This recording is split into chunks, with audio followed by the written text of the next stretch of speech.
Good morning, everyone. Thanks for taking the time on a wonderful Saturday morning to be a part of this webinar from Dezerv. My name is Krishna. I head the engineering team here at Dezerv, and today we are going to talk about some really interesting stuff that technology enables Dezerv to do as part of the wealth management solutions and products that we build for all our clients.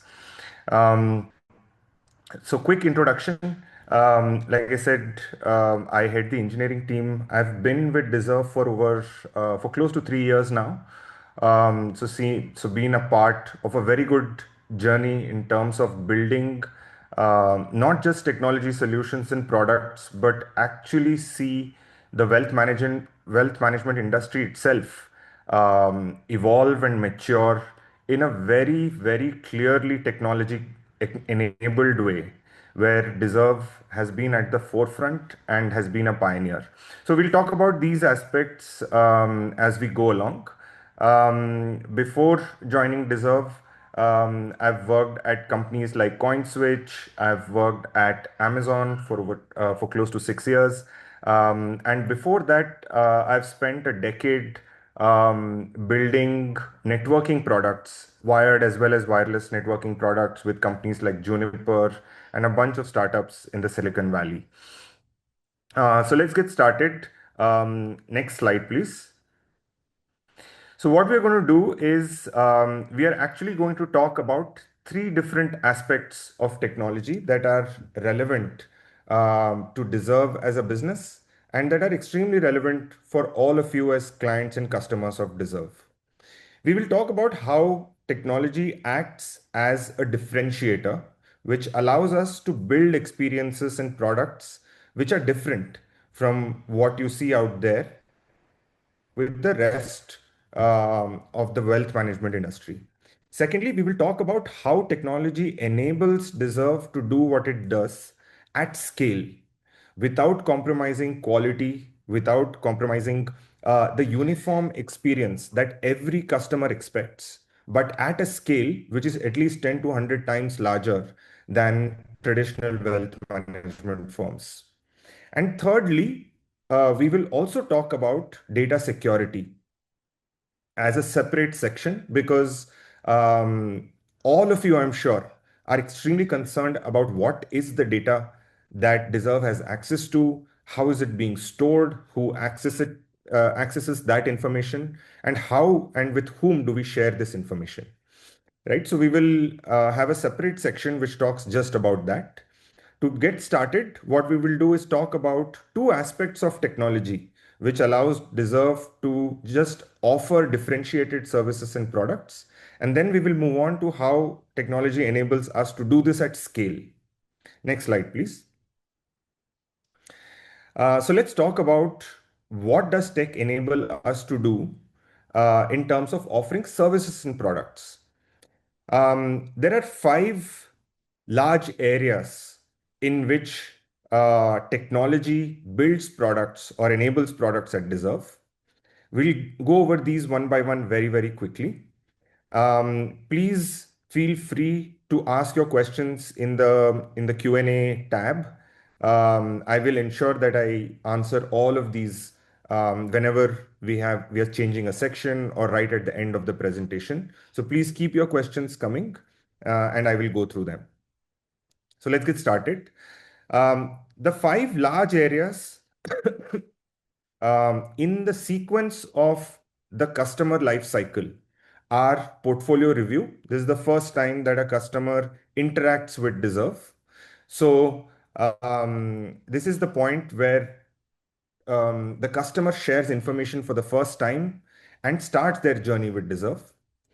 Moving on, the digital onboarding product and solution, funds movement, how money moves between the customer and Deserve and vice versa. What are products and services that we build as part of investment intelligence? What are these algorithms? What do they do underneath in order to ensure that we are investing every rupee that is entrusted with Deserve? And finally, overall, how do we provide a good, seamless customer experience, which covers all these aspects? We'll touch upon that. Next slide, please. So let's start with portfolio review. Like I said, this is your first touch point as a customer with Dezerv. And what happens under the hood here is what you're seeing on the screen. Dezerv has been not just one of the users of the account aggregator framework, which is a central government powered public infrastructure algorithm. So, what I mean by all these words is just like UPI, just like Aadhaar, um, you also have something called as account aggregator, which is a public algorithm and system. It is a public protocol that has been built and owned by the central government of India. The agency or the organization that owns this protocol defines the standards about how, who can use this protocol and for what purposes is called as Sahmati. That's the word that you see, account aggregator, you see it as Sahmati certified. Sahmati is a central government organization which enables data access and sharing through the account aggregator protocol. Now, what happens as part of this is that there are two sides of data sharing that occur. There is, on the left, you see a financial information provider. These are entities and organizations that already contain customer information that has been shared with them directly by the customer. For example, banks, mutual funds, insurance companies, demat holding companies. Um, on the other side of the account aggregator are companies like Dezerv, which are known as FIUs or financial information users. Now, these organizations are regulatorily authorized to access information with customer consent. Even if you look at the word Sehmati, Sehmati is consent in Hindi. So, the entire protocol, the entire framework that has been built by the central government of India is based on user consent, which means that only with users' consent on what information is being shared, for what purpose will it be used, and for how long can that information be retained and used for that purpose. All this is built into the account aggregator protocol, the account aggregator framework, which is defined by Sehmati. So Dezerv as a financial information user accesses this information with user consent. So the consents that you provide on the app through OTPs, those are consents that allow us to access your information. In what capacity is Dezerv allowed to access this information? Dezerv is a SEBI registered portfolio management service provider. We are extremely tightly regulated by SEBI. And as a SEBI licensed entity that is allowed to discharge portfolio management services to its customer, we can access that information which is relevant to provide good portfolio management services. So, in the capacity of a PMS provider, Dezerv accesses this information. And once this information is received by Dezerv, Dezerv builds and owns its own proprietary portfolio analytics engine. What that essentially means is that information that is retrieved through the account aggregator framework is raw information about transactions, holdings, about the end customer. Now, in order to make sense of this information, Dezerv requires this information to be consolidated, sliced and diced, and looked at with different perspectives. That is the job of the portfolio analytics engine. The portfolio analytics engine essentially encapsulates, it puts together the Dezerv investment philosophy and applies it onto the customer portfolio to give you a review which is first summarized and then detailed in multiple steps, which you yourself can view on the app, and then progressively discuss with your relationship manager at Dezerv. So largely two parts that are happening here. There is data aggregation, which means collection of information through the account aggregator framework. And secondly, there is analysis that is happening on the information that has been retrieved. The first part is a government defined framework which Dezerv taps into. Dezerv has been on the board of Sehmati right from the time the account aggregator framework was being built. And therefore, it is not just following regulations here, but it is a part of framing data sharing and access regulations. Cool. Next slide, please. So once data has been shared, the analytics engine works on it, prepares analysis, which is presented to you in a very crisp, summarized form on the app, and then detailed out and discussed between you and your relationship manager. As you continue on your onboarding journey, technology also enables us to provide digital seamless onboarding experience to the customer.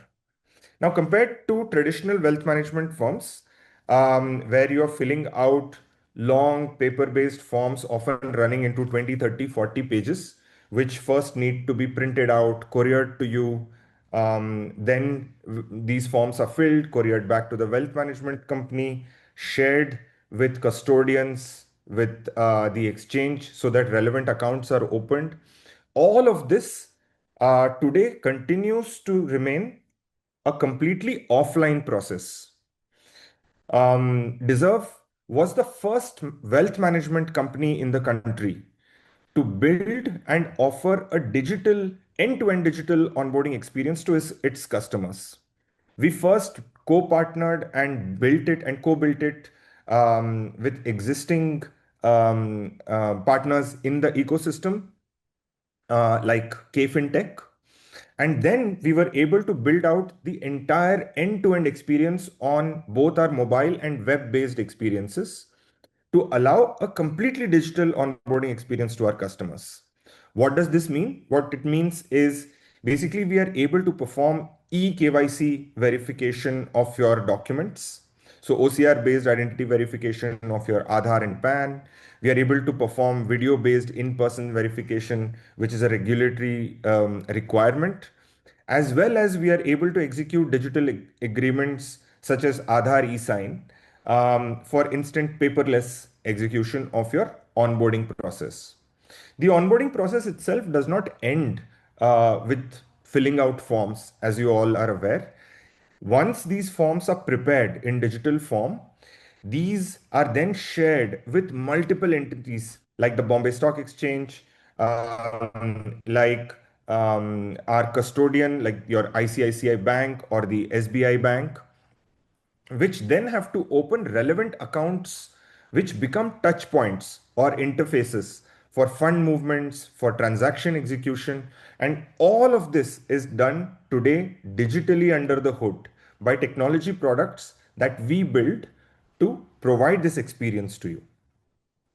As I speak, we've now crossed over 1,000 new account openings just in our JAS quarter, so July, August, and September. Just in October, we were touching close to 400 new accounts opened. So new account opening is a rapidly growing part of our business, and technology enables us to do it at scale, providing much lesser, significantly much lesser TATs or turnaround times compared to the physical paper-based processes. Even when there are instances when paper-based process needs to be used.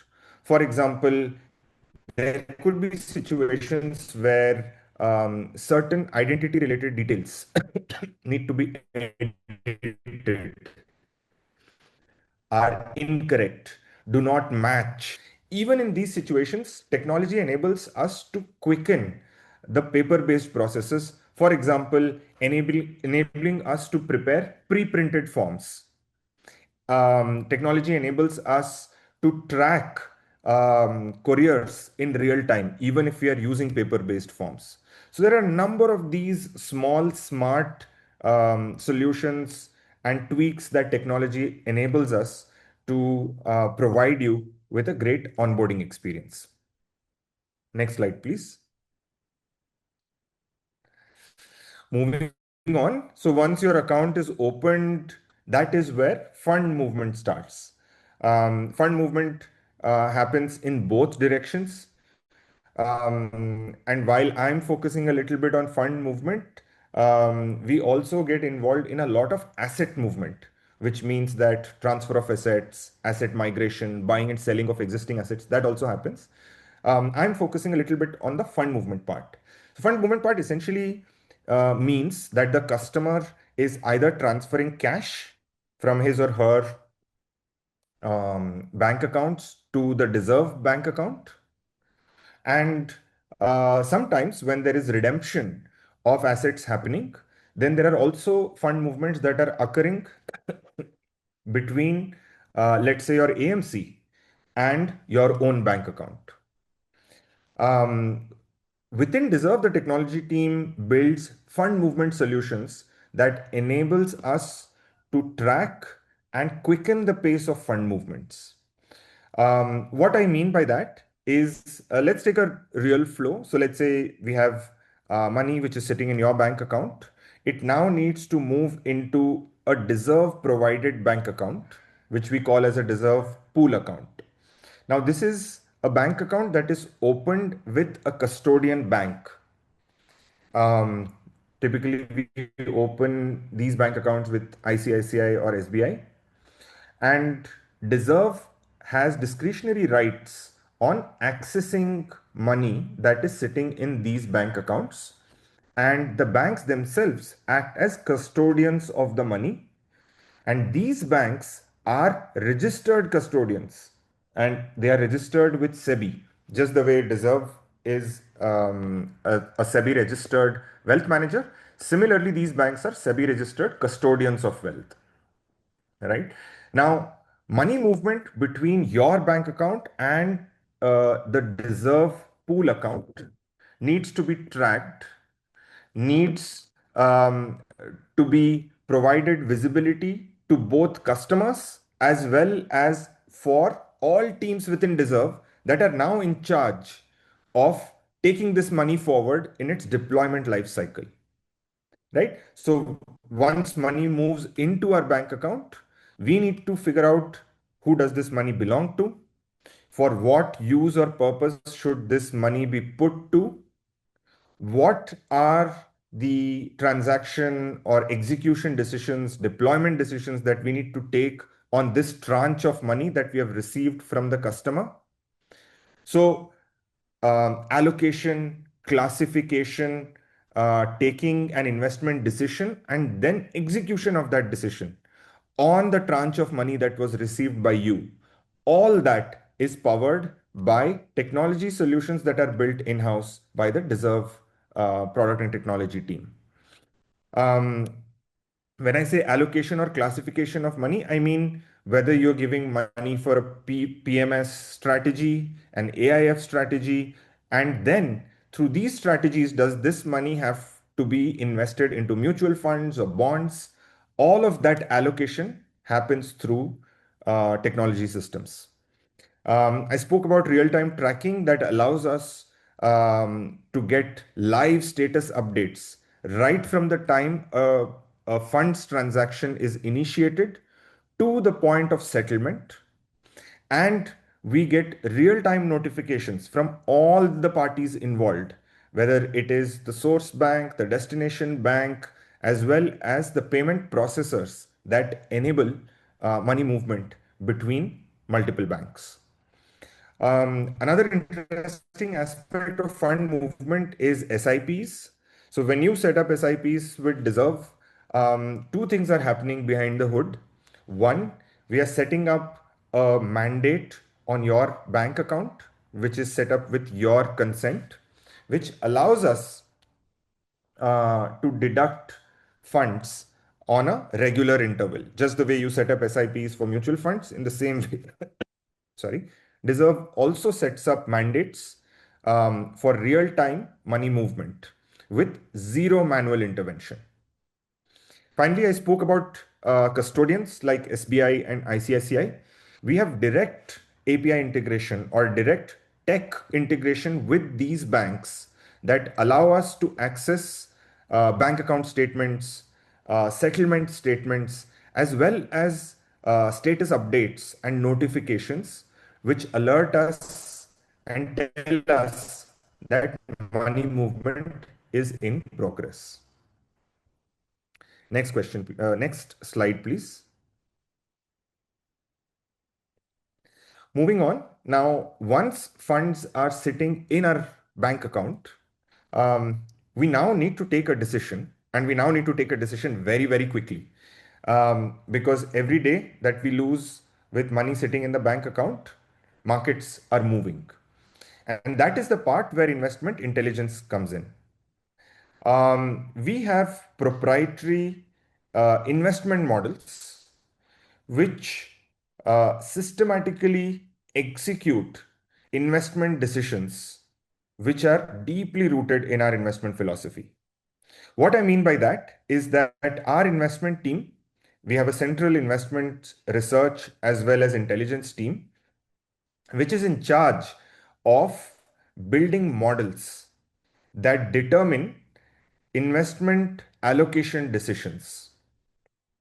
So when funds reach the Dezerv bank accounts and are allocated to different vehicles like PMS or AIF, the investment intelligence engine allows us to do four major aspects or take four major decisions related to these funds.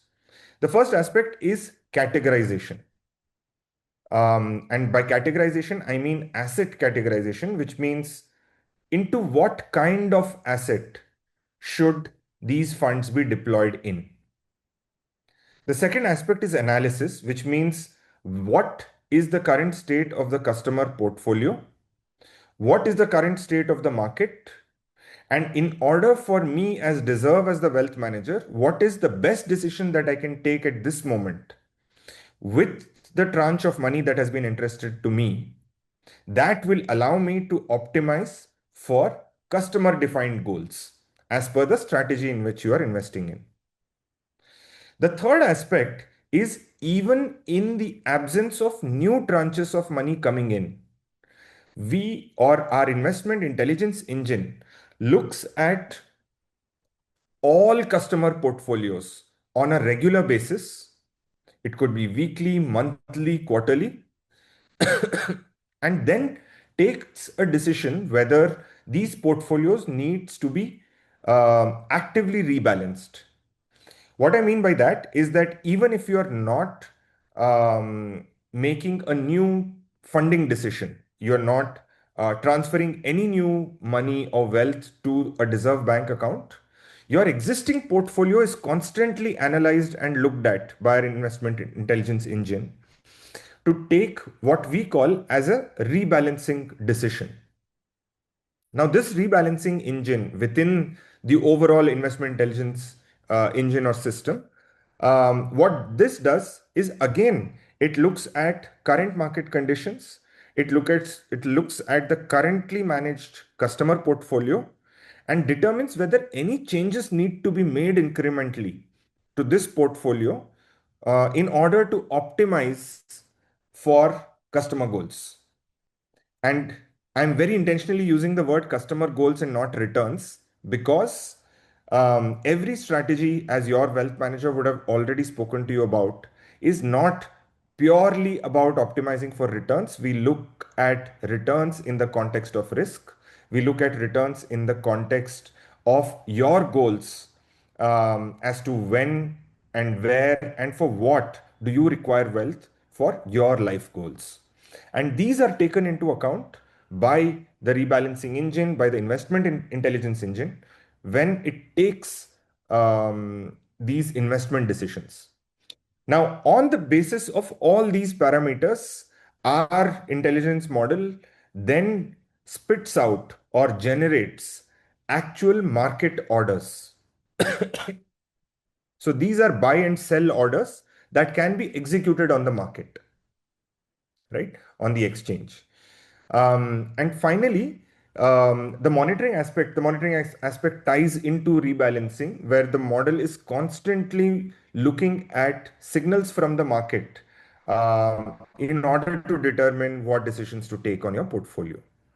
All of this today um, is offered to you or can be viewed by you in two different parts of the app. When you are going through your portfolio review and when you get a portfolio analysis, and I talked about the portfolio analytics engine, the portfolio analytics engine in the background makes use of investment intelligence in order to tell you how your external portfolio is behaving. Once you become a customer of Dezerv, on the same Dezerv app, you are now able to see what's happening to your internal portfolio that is managed by Dezerv, that is also powered by the investment intelligence engine. Next slide, please.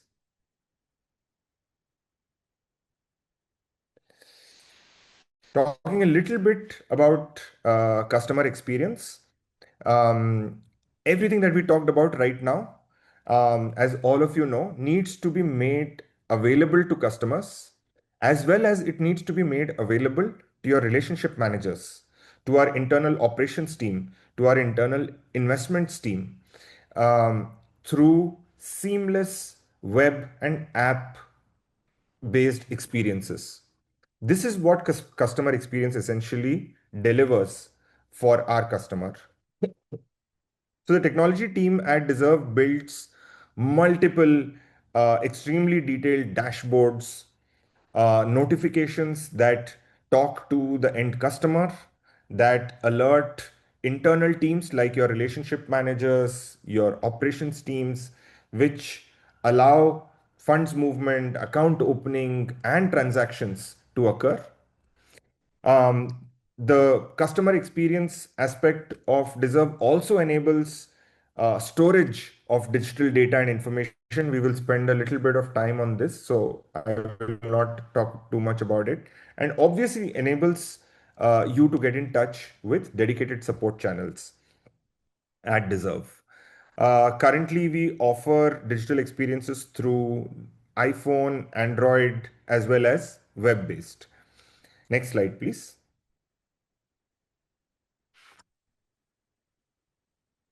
Coming to, and I will move a little fast through this aspect so that I can spend some time on data security. We'll be spending maybe 2 to 3 minutes talking about what does technology enable for Deserve in order to scale to now thousands of customers and millions of transactions as they occur on a day-to-day basis behind the scenes. So there are three large aspects to how technology enables Deserve to scale. The first one is meetings infrastructure, which is all the infrastructure that we build, the technology infrastructure that we build in order to enable meetings and conversations to occur. I'll talk a little bit about call insights, how we are able to understand conversations that occur between the relationship manager and the customer. And finally, how does order management move at scale through technology products? Next slide, please. So meetings infrastructure essentially means that today technology products at Deserve, built by Deserve, allow efficient scheduling of meetings, allow enough information to be available to your relationship manager so that it is a fruitful conversation. These solutions allow automatic briefing for relationship managers. They provide them with portfolio information of the customer, recent activity, any open action items. All of these are made available to your relationship manager when they start talking to you. Obviously, we need to enable good video calls. So Google Meet, Zoom, all these technology frameworks are made available through seamless integrations. And finally, any kind of follow-ups that occur after your first conversation, these are also tracked so that the conversation always moves forward and customer queries are resolved as meetings progress with the customer. Next slide, please. When you are speaking with your relationship manager, all of these calls are recorded, digitally encrypted, stored, and analyzed so that the content in the conversations are not lost. So meetings are transcribed, summaries are generated, action items are extracted, and even aspects that are not voiced out clearly during a conversation are detected through tech systems that are then that are then provided to both relationship managers as well as to customers in the form of follow-up emails or action items that your relationship manager starts working you with. So we generate quick summaries of conversations. We detect action items. If your relationship manager is saying that he or she will come back to you with some information, then those are things that are automatically extracted and put as tasks on the storyboard for the relationship manager so that action items are not lost.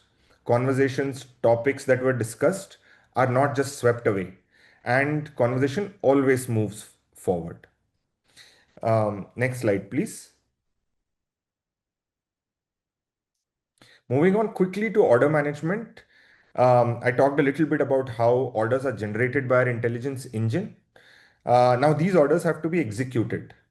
While this process is largely manual in today's wealth management industry, Dezerv has a proprietary order management engine which tracks orders right from the time orders are generated by our investment model to the point that these transactions are placed on the exchange, reconciled, and ensured that money has been spent, tracked, and recognized by the market.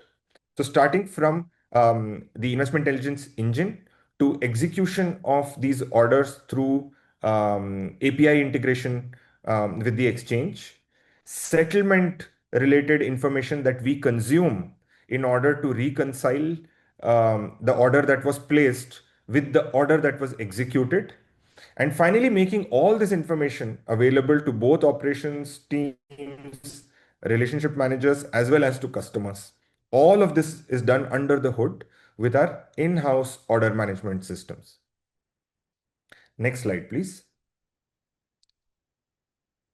With this, we will switch gears to the second part, where we'll talk a little bit about data security. Now that all of you understand and appreciate a little bit about what happens under the hood, both with real wealth, money assets that you are transferring and working with Dezerv as your wealth manager, as well as the information or data that you're sharing, I would now like to talk a little bit about how we secure financial data. Next slide, please.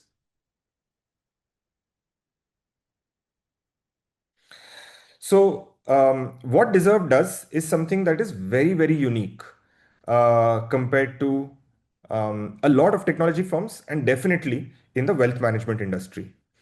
I'm sure all of you, or at least most of you, would have heard about data encryption, which is a standard answer to so what happens to my information? Is it safe? The answer that is provided is don't worry, it is safe because it's been encrypted. However, that answer is incomplete because just encrypting information is not enough. Being very clear about who can decrypt that information, who can access that information after decryption for different purposes, and then maintaining an audit trail to which informs why, what, and when information was accessed is equally important. I'm sure many of you would have heard about data breaches where large scale data gets leaked from even large technology firms. And even in the absence of regulations, for a wealth management firm like Dezerv, it becomes very, very important that customer data, which is extremely confidential and critical for both the customer as well as Dezerv, is secured in a way that is unique. So Dezerv operates on a concept called as a data vault. We have a proprietary data vault, which we internally call as Fort Knox. And what Fort Knox enables us to do is three different functions on data that has been shared by the customer. The first one is data tokenization, second is data encryption, and thirdly, access control. Now, when you share data, and when I say when you share data, I mean when you provide your consent for data to be accessed by Dezerv, let's say through the account aggregator framework, all this data is immediately transferred to the Fort Knox vault. Now, this vault tokenizes data, and I'll talk a little bit about tokenization in the next slide. So please bear with me. The data is encrypted, and all aspects of access control, which determine who can access this data at what point of time, are applied on this data immediately after you share this data. So at this point, no kind of sensitive PII critical customer information is sitting in our tech stack. It is only sitting in our data privacy vault. Now, this data privacy vault is built in a way is built in a way such that it is completely different and segregated by the rest of our technology stack. So irrespective of who has what access to our databases, they will not find your information in that database today, right? Now, what the vault then does is it provides ways for the rest of our tech stack to get access to this information through tokens. So let's talk a little bit about tokens. Next slide, please. So what is tokenization? Let's say on the right side, you see a blue box where it says a PAN has been provided by the customer, which is ABCDE1234F. A token is generated, which is basically meaningless information. It's scrambled information, which is of a certain format. So a token could look like what you are seeing on the screen, TOK underscore A7X something, or it could look very much like a PAN. So instead of seeing ABCDE, the token form of this form could be XYZMN 6789G, right? So it could look very much like a form, very much like a PAN, which we call as a format preserving token. So these tokens maintain the same format as original data, and a 10-digit PAN then becomes a 10-digit token. But now nobody is looking at your PAN. This is a completely tokenized form of actual information that you shared with Dezerv. Now, these tokens are present, and these are the only aspects of user information that are present in our technology stack. So if any developer, if anybody from an internal Dezerv team gets access to the tech stack and then is able to access these databases, pull out this information from these databases, all they will get their hands on are these tokens, which are meaningless. The only system that can make sense of these tokens is our Fort Knox vault. The Fort Knox vault itself is sitting outside of our tech stack, which means any attack on our stack itself does not affect the vault itself.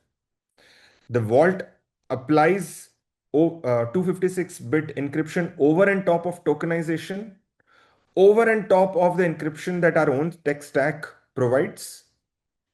And nobody has access to the vault except specific system administrators who are sitting with Dezerv. And even when they access this information, all the data accesses are audit trailed.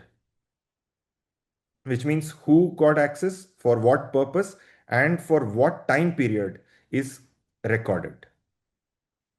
Next slide, please. The vault itself, as well as our technology stack, ISO 27000 certified, SOC 2 certified data vault. We follow all regulatory compliances, whether it is data localization, so data does not move out of Indian boundaries. We comply with the SEBI cybersecurity framework, the IT Act, and the upcoming DPDP Act. Any access that is provided to information is completely role-based. It is context-based. That means me as a relationship manager also needs to define why I am accessing or why I need access to information. Everything is backed by complete audit trail, and all accesses are time bound. So nobody has limitless or infinite access to customer data. Next slide, please. With that, we wrap up this information filled session. Um, there's a lot that the product and technology teams are building. What is made available to the customer is super crisp, summarized, but that is only the tip of the iceberg. And this session was just one small step in the direction of making and sharing with all of you what we build as technology to enable safe, secure, and fast access to information and wealth management to all of you.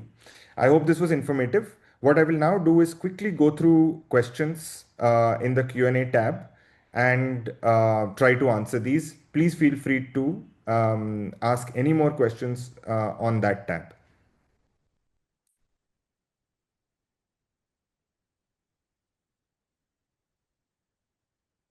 Okay, so there are a bunch of questions related to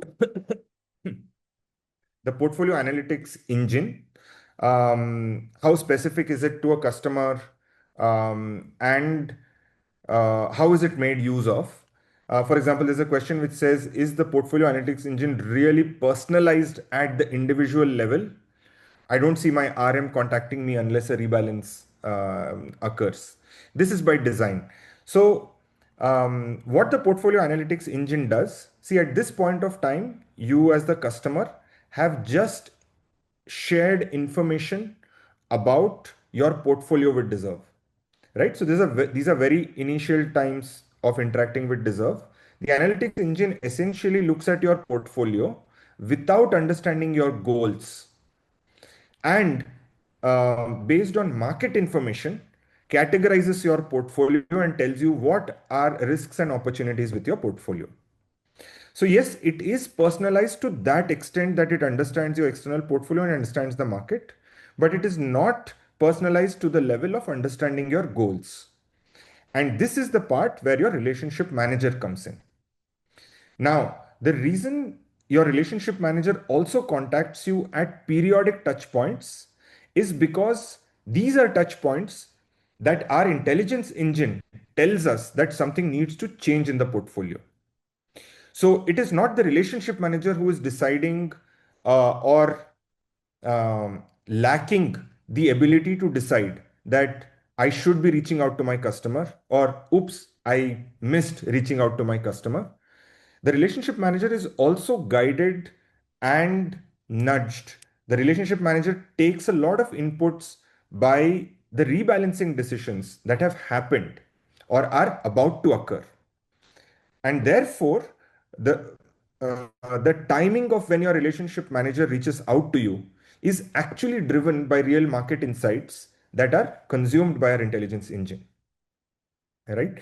So these are not human judgment calls, but these are more data backed decisions about when the customer should be made aware of. A very good question which says your analysis is based on past data, because I've shared information about my portfolio. How are you making decisions based on past data? Um, there are two things that are happening here. We are building a point of view on your portfolio based on past data. So what we are trying to do is to detect opportunities, risks, missed gains, etc., based on past data. However, our recommendations, that means what should be done with your portfolio, these are not based on past data, right? So, two different aspects: understanding where opportunities exist based on past data, but recommendations not part of past data or not based on past data. I'm sorry. Investment in mutual funds through our PMS, AIF channels, these are all happening in the direct mode. Um, is there any consent that the customer needs to grant um, for custodian integration? No, there is no specific consent for custodian integration. We are already integrated under SEBI regulated ways, both the custodian as well as us as portfolio management services. The licenses are, there are two different licenses. There is a custody license, which the bank procures or gets from SEBI. And there is a PMS license, a portfolio management services license, which Dezerv has.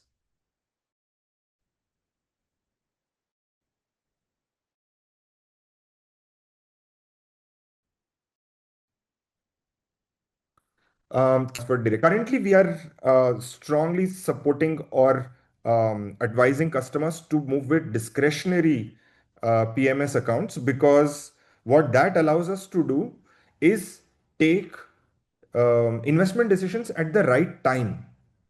And timing is everything. And therefore, I talked about rebalancing decisions. All of these are enabled on discretionary accounts.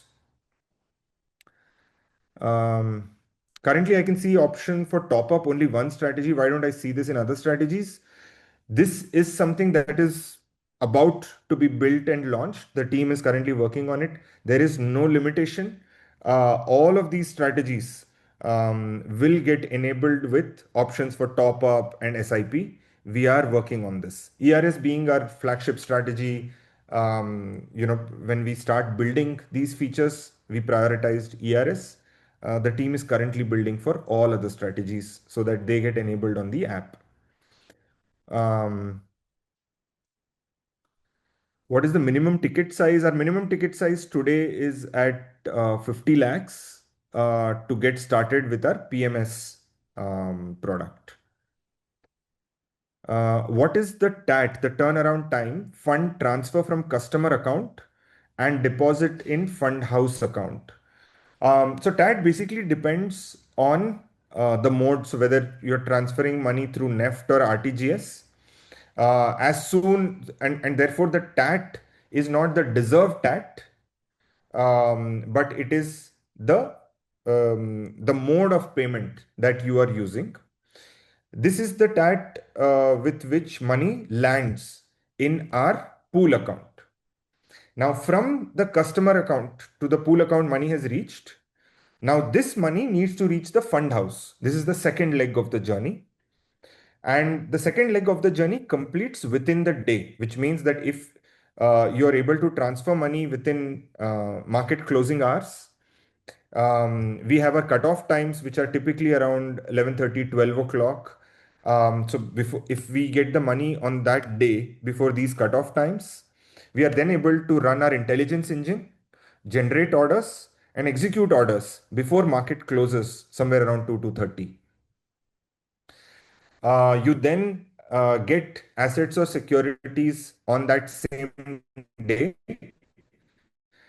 and money is then transferred from the Dezerv pool account to the fund.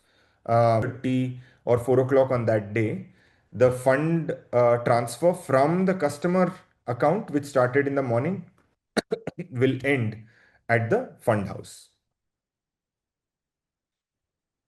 Um, we answered questions related to time taken to deploy money, um, and how it travels. Yes, we will share this presentation with all of you. Um, After what duration can this engine deliver outperformance? Uh, while it is incorrect to promise any kind of outperformance. And if Deserve or anybody is doing that, it is actually incorrect. However, when should you start expecting meaningful returns from our strategies? I think that is a better question to ask. And the answer to that question is typically over 12 months, right? That is the time when market cycles normalize. That is the time for our investment philosophy to start bearing fruit. So typically somewhere around the 12-month mark is, and after that is when you will start seeing stability in returns that are in alignment with your goals that you have discussed with your relationship manager. How do you envision a phased roadmap for evolving from the human to AI ML analyst ratio, from a hybrid model to greater automation? Specifically, what strategies would you prioritize to systematically reduce manual human analysis? So, if you look at it today, what we do is there is very little, zero to probably very little human intervention in terms of um, coming up with investment decisions. The investment intelligence engine that I spoke about is largely automated. There is very little manual intervention.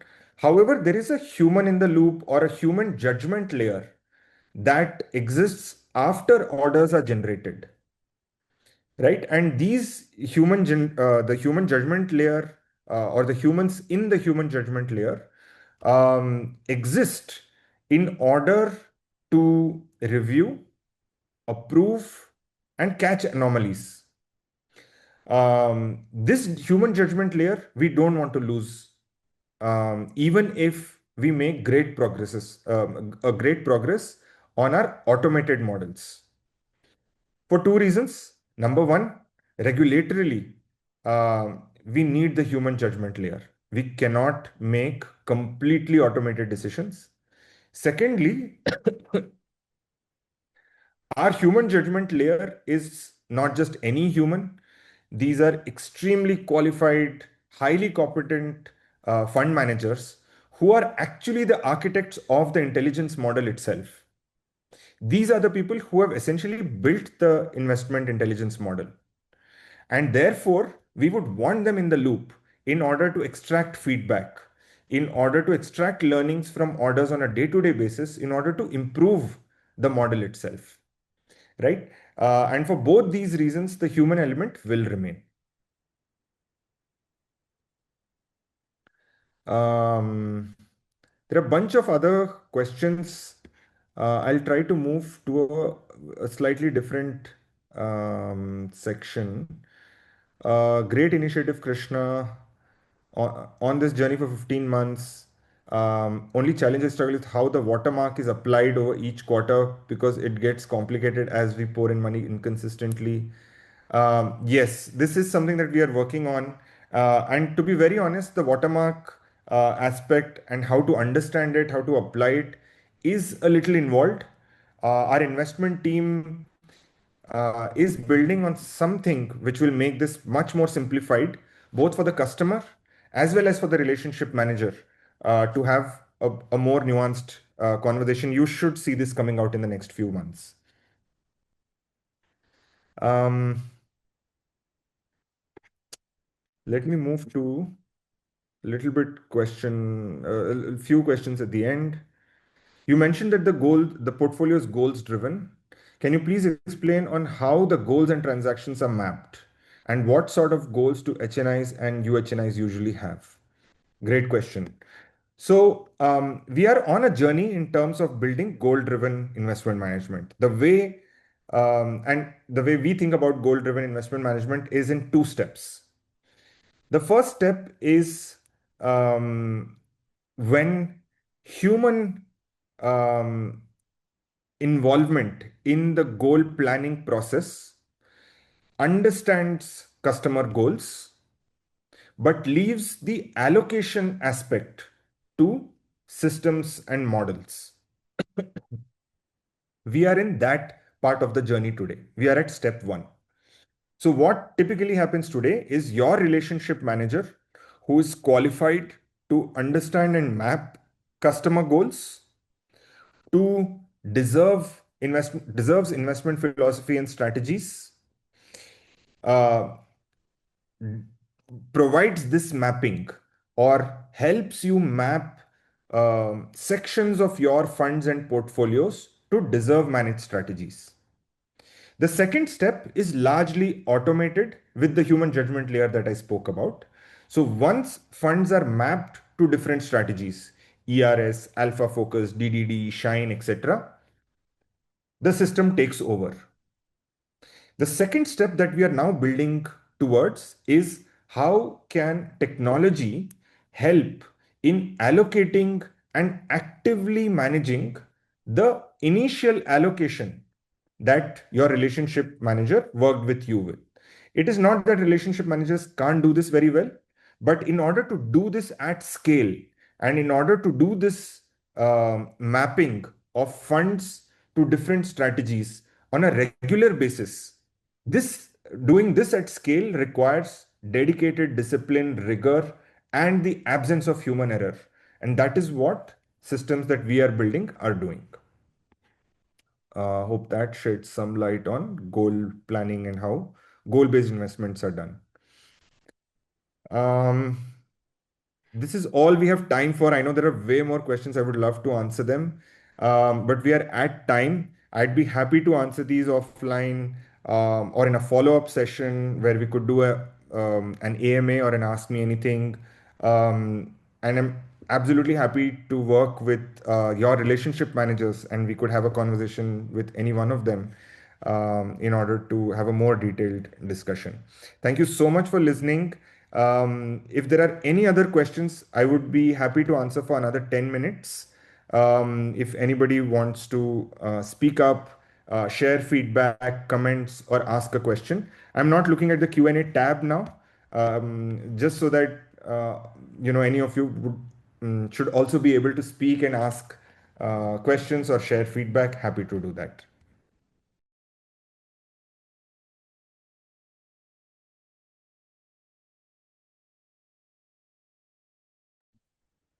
If anybody wants to raise their hand, ask a question.